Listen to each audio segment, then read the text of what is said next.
এখানে ওই লোকটির বাবা দেয়ালের ওই পাশ থেকে মাছ চুরি করে যায় তাকে। কিছুক্ষণ অপেক্ষা করে এক্ষুনি আসতেছে আমি। আচ্ছা ঠিক আছে, তাড়াতাড়ি আসুন বাবা। এ যেন ভাই পানি, ওখানে কি দেখতেছো? ভাইজান কিছু না, আমি ওই শুধু কোনাটাই দেখছিলাম।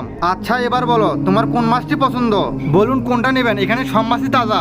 ভাইজান আমি জানি, সেই জন্য আপনার দোকানে এসেছি আমি। ভাইজান কি হয়েছে, এত দেরি করতেছে কেন? এটা ধরে রাখতে পারছি না। আমার বউ মেসেজ করেছে আমার বাড়িতে যে মেহমান এসেছে তারা মাছ খায় না, তাই আমাকে মুরগি নিয়ে যেতে বললো। ভাইজান এটা কোনো কথা হলো? আপনার জন্য ফ্রিজ থেকে কতগুলো মাছ বের করলাম, মাফ করে দেবেন ভাইজান। এবার শুনুন, আমাকে একটু যেতে দিন। ধ্যাত, এসব মানুষ যে কোথা থেকে আসে?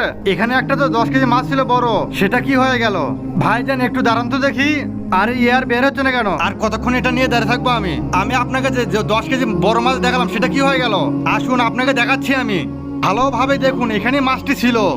আরে এটা হলো মাছ, 2টার কয়েন না, আমি যা পকেটে রাখবো। আরে ও ওখান থেকে বেরোচ্ছে না কেন? আমার মনে হয় ধরা খেয়েছে মনে হয়, কিছু একটা করতে হবে।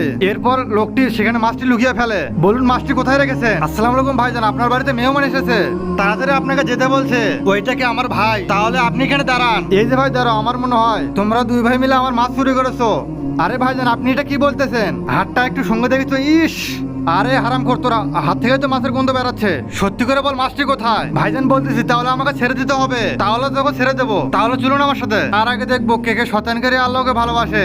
যারা যারা আল্লাহকে ভালোবাসে ভিডিওতে লাইক দিয়ে চ্যানেলটাকে সাবস্ক্রাইব করে দিও। আর যারা শয়তানকে ভালোবাসে তাদের কোনো কিছু করার দরকার নেই। ভাইজান এই ফুটে দিয়ে আমার ভাইজান মাছ দিয়েছে, তাই এখানে লুকিয়ে রেখেছি।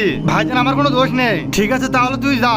ও ভাই আমাকে যেতে দিন, আমি এই বিষয়ে কিছু জানি না। এসবের মাস্টার মাইন্ড তো তুই।